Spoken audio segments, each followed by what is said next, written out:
The Young and the Restless spoilers tease that the bump on Victoria's head, which apparently wasn't a concussion, appears to be connected to sporadic personality changes and ongoing zone-outs.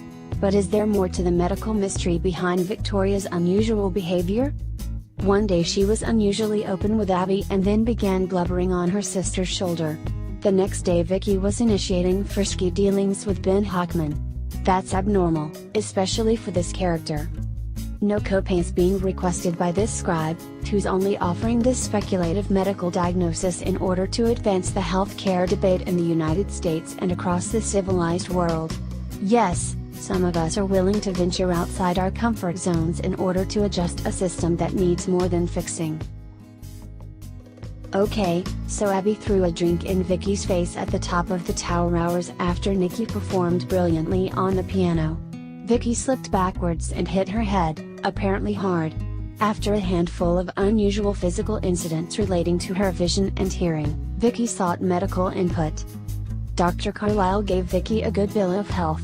Apparently, Brash and Sassy's health insurance deductible is low, as Y&R didn't try to Victoria's rant about having to pay out of pocket for the visit, or resulting tests.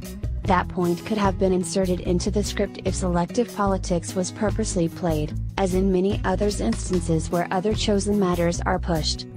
Of course Vicky owns the company and surely has Balfa healthcare for herself. One of the benefits of being a Newman. Ben was just as surprised as Y&R's fans were when Vicky asked him to leave the Genoa City's athletic club's rooftop pool area. That striking setting is easily one of the show's more beautiful visuals in recent years. However, Hockman might disagree and say that Vicky's gorgeous face and great blue eyes are far more appealing.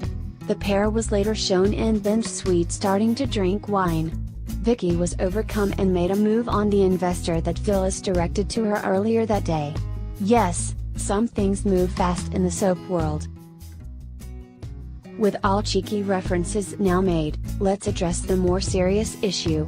Was some part of Vicky's brain somehow impacted by her fall a few weeks ago?